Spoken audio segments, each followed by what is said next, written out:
අයිබෝවන්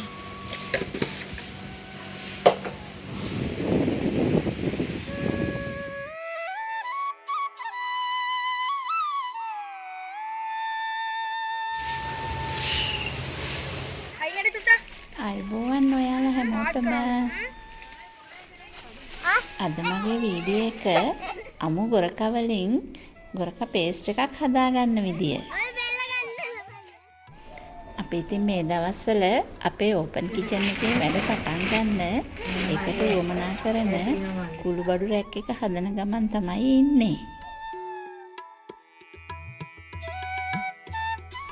ගොරකා කියන්නේත් මුළුතන්ගේ ඉවුම් පිහුම් වලට අත්‍යවශ්‍යම දෙයක්. ඉතින් අපේ ගමේ මේ දවස්වල ගොරකා ගස්වල ගෙඩි හැදිලා ඉදිලා වැටෙන කාලය තමයි.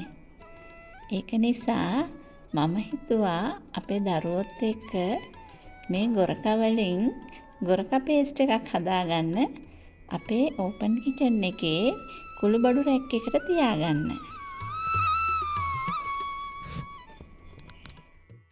මේ ගොරකාවල මැද තියෙන මදේ ගොඩක් වෙලාවට මැංගුස් වල රසයට සමානයි. ඉතින් අපේ පැත්තේ පොඩ්ඩොනම් ගොරකා ඉදෙන කාලෙට මේ ගොරකා මද කන්න හරි කැමතියි. ඉතින් ගොරකා ටික සුද්ධ කරලා හොදලා හොඳින් තෙත බේරෙන්න තියාගන්න ඕනේ.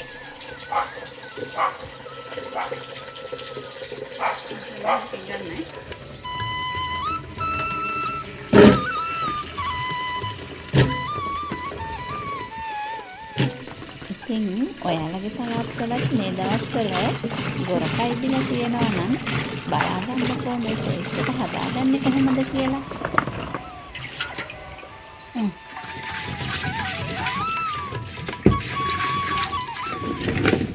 මේක ඇඹුල් జాතියක් නිසා අපි මැටි වළඳක තමයි හදාගන්නේ.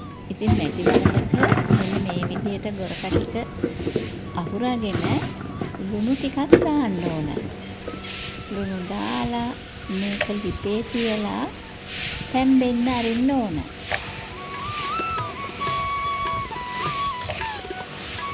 මෙහෙම ලිපේ තියලා රත් කරනකොට ගොරකා වල උනන ඉස්මෙන්න මේ ගොරකා කෑලි තැම්බෙනවා.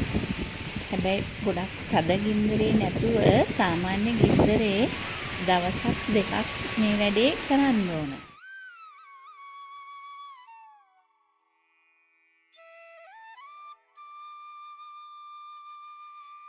ඉතින් මේ විදිහට දවස් 2-3ක් මේක මදගින්නේ තියලා සැරින් සැරේ හැඳි ගාලා හදපුවහම මෙන්න මේ වගේ පේස්ට් එකක් අපිට හදාගන්න පුළුවන්.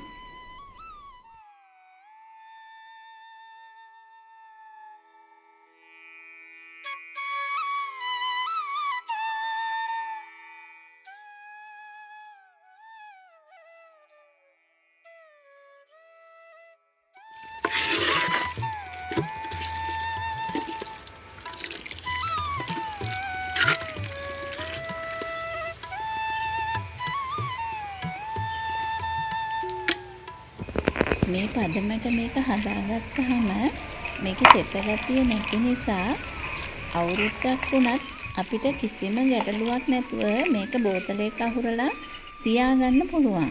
නරක වෙන්නේ නැහැ.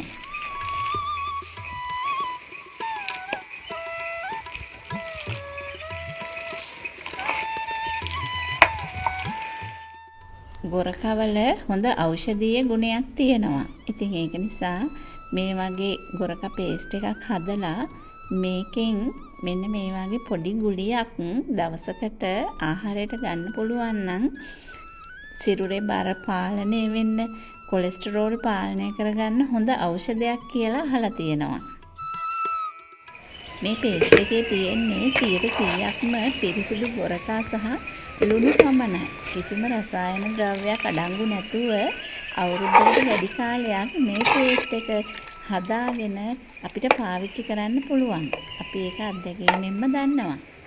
ඉතින් ඔයාලටත් අමු ගොරකා ටිකක් හොයාගන්න පුළුවන් නම් මෙන්න මේ විදිහට මේ පේස්ට් එක හදලා බෝතලයකට දාලා තියාගන්න. ඒක හරිම වටිනවා.